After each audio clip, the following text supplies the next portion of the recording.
Hey guys, Thank you, George. Stacey has now Thank you, Daddy. conceded against Kemp's race on It governor. is good to be here in this So moment, she's about to deliver surrounded by her your love concession and speech. Let's support. hear it.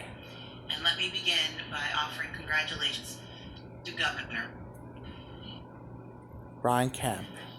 Our state has experienced soul-crushing crisis after another over the past few years. But even during these trying times, the fighting spirit of Georgia has prevailed. We've seen what's possible when we stand up and protect each other. We've made sacrifices. We've pitched in. We've seen others fight. And we've done things we never thought. It is in the spirit of that endurance and that persistence that I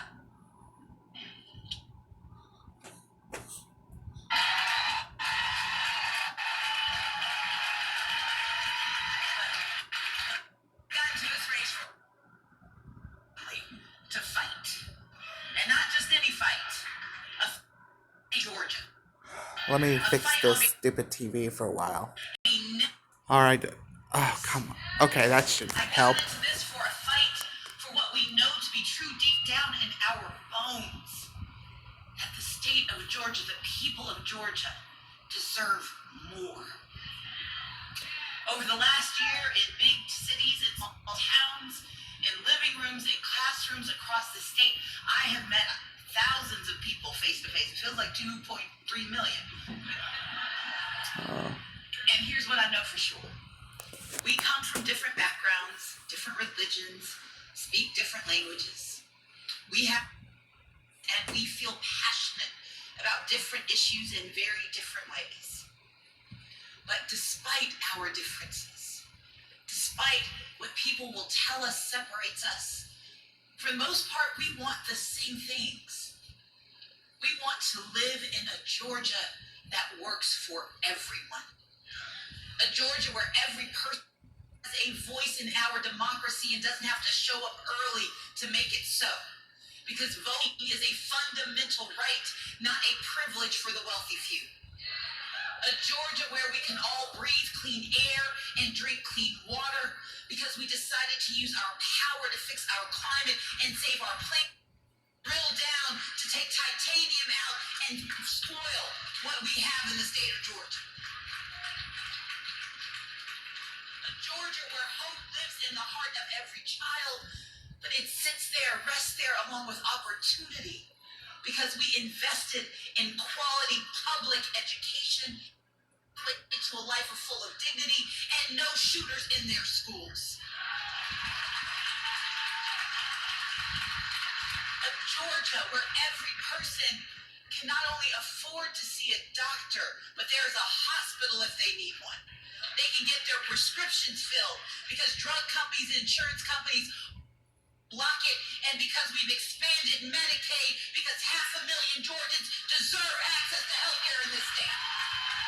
That is why we fight. I am talking about the Georgia of our greatest imagination. And here's what gives me hope. Over the last year across this great state, countless Georgians were ready to come off the sidelines and fight for that Georgia. Standing behind me is one of the most extraordinary women I have ever known.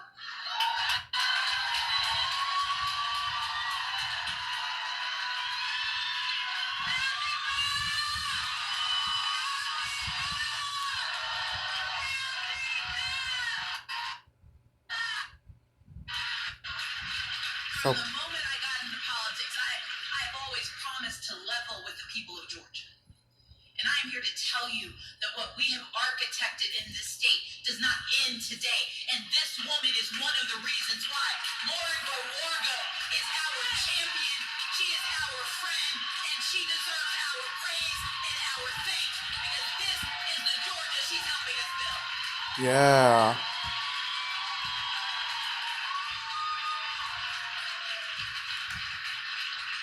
And Brad Ratzenberger won. Because my friend Allegra Lawrence Hardy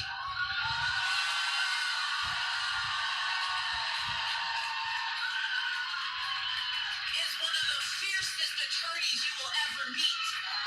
She has poured her heart and her soul and her time and her treasure to defending our rights and our democracy, and she will never be demeaned for doing for us what we can't do on our own. Thank you, and I will work hard.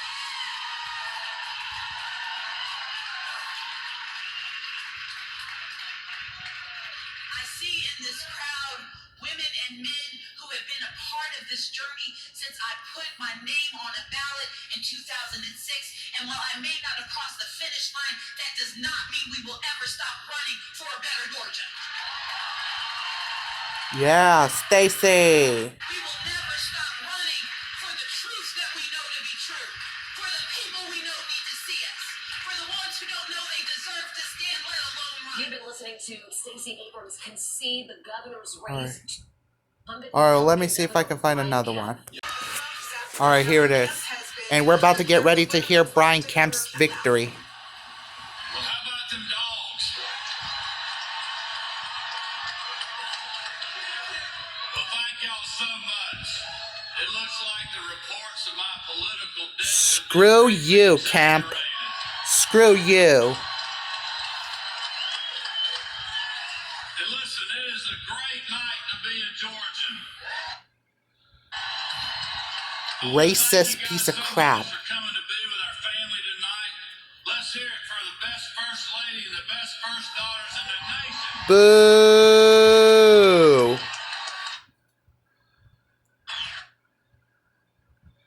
Alright, let me see if I can fix this stupid TV. Alright, got it. People to thank, many who are with us tonight. Thank you guys. But first and foremost, thank you to the Team Kemp volunteers who put up yard signs, made phone calls. At least Raphael Warnock is still going. Hopefully Stacey will run again next year. Thank you so much.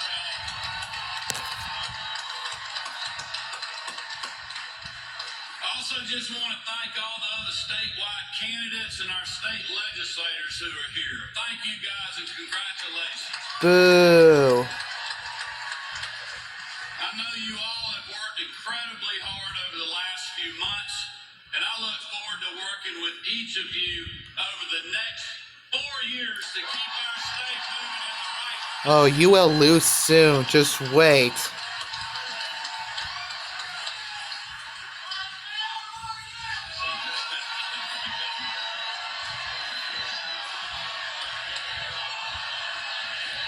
Piece of crap, you piece of fraud you are. You're the worst governor. And all the hard-working Georgians across the state who came out to our bus stops, our rallies, our meet and greets, those who helped Lucy fill up our diesel fuel can. You remember at the bus stop when Lucy was holding the diesel fuel can, and we told you at those stops all across this state, we got all the money we need. It's just in your pocket. And I appreciate y'all supporting the girls with your contributions, but also just appreciate the strong grassroots supporters that we've had literally from Claxton to Calhoun. And finally, I just want to thank the campaign staff and our official staff for all the wood that they have chopped over the last several months.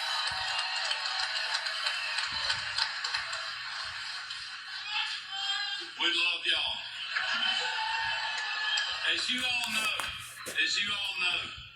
we did not get distracted on this hard-fought campaign. Just like we have stayed focused on putting you first throughout my first term. We woke up every single day talking about how to build a safer, stronger Georgia for you and your family, and help your family fight through Joe Biden's 40-year high inflation. Oh, you will never beat my dad. And we did that by focusing on common sense solutions to put more of your hard-earned tax dollars back in your pocket, like passing the largest state income tax cut in history, returning returning over $1 billion back to you, the taxpayers, and suspending the gas tax in this state since March.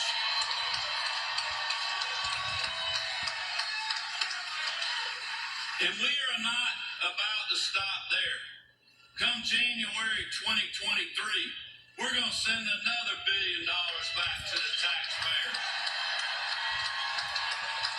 Rhino. And we're also going to give you relief on your property taxes as well.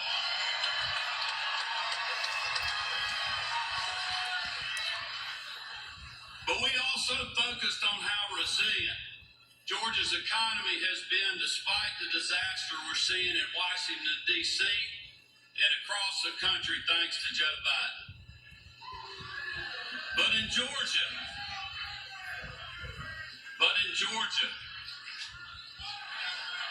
that's right. But in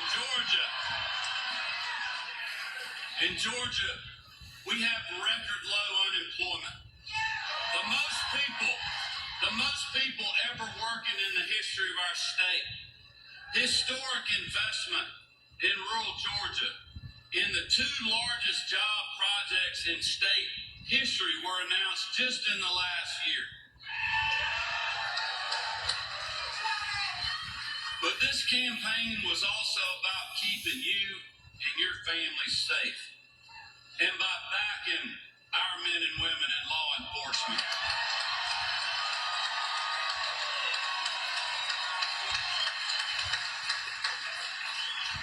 Continuing our fight against gangs and human trafficking, and standing up to the pro-criminal, anti-law enforcement policies of the far left. And it was also about making sure our kids recover from pandemic learning loss and get the best education they can in a safe, welcoming environment, free from politics or divisive ideologies. As long as I'm your governor, we are going to continue to stand with our educators and put our students and our parents first. How exactly you're gonna do that? And as you all know, we took our campaign to voters who normally don't support Republicans.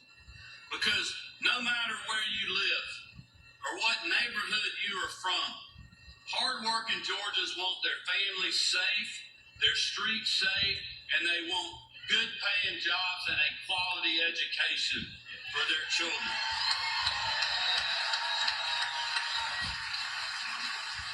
Our message to voters was about making sure they had the opportunity to achieve the American dream right here in the Peach State, no matter their zip code. Each day of this race, we talked about how Marty, the girls, and I think we live in the best state in the country to live, work, and raise our families.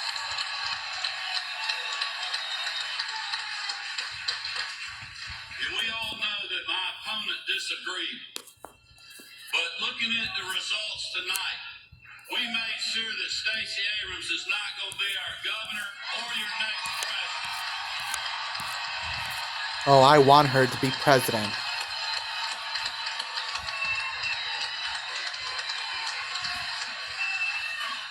Fraud, you are, Kemp. And hard-working Georgians all across our state know these last 4 years have not been easy. Because of a global pandemic, loved ones were lost, jobs were cut, businesses struggled, and lives were uprooted. Nearly overnight, Americans from all walks of life were made to feel anxious, maybe even frightened for their future, their family's future, and the future of our country. This was an unprecedented challenge we had never faced before. There was no playbook. There was no widely accepted path forward. No silver bullet that could bring back our normal way of life. On top of that, you add in the 2020 election, pandemic politics, and a lot of people that didn't live here or vote here thinking they knew what was best for our state. At one point or another, the national media, Stacey Abrams, the healthcare pundits, far-left activists, liberal donors, presidents, both current and former, they all were attacking Georgia. They opposed our measured approach to protecting both lives and livelihoods. According to the You don't care pundits and about the abortion, so-called do you? experts, if you wanted to keep your barbershop open, you were a threat to public health. If you didn't want a government forcing you or your family to get vaccinated against your will, you were part of the problem. If you wanted to keep your job as a waitress in a local restaurant, they told you that it was too dangerous. If you wanted to go worship in a church, they said no. But you could go gamble in a casino. When parents wanted their kids back in the classroom instead of behind the screen, they listened to the National Teachers Union and the healthcare pundits who said no. But as you know, they didn't. Unlike 4 years ago, Wait a minute. Governor Kemp had a record to run on this time, and he has talked about that record, saying reports of his political Warnock. death had been exaggerated. Let's listen in to Senator Warnock, who's now trailing by 2,000 votes. Senator Warnock's in a speech right now. I'm a proud son of Georgia. And I'm grateful for all the work that you all are putting in. And I'll say more later, so I'm going to try to defy Baptist preacher gravity and not talk too long. But We love you, Reverend. Listen. I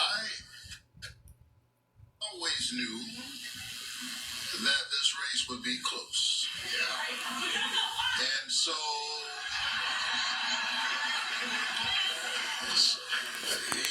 that's where we are. So y'all just hang in My there. God. I'm feeling good. So you're conceding as well? I feel good. And just hang in there and enjoy one another. I'm with you.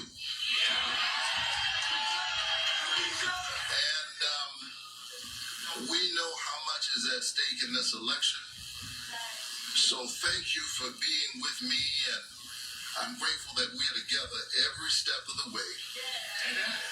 And if you can hang in here for just a little while longer, we'll come back and say some more.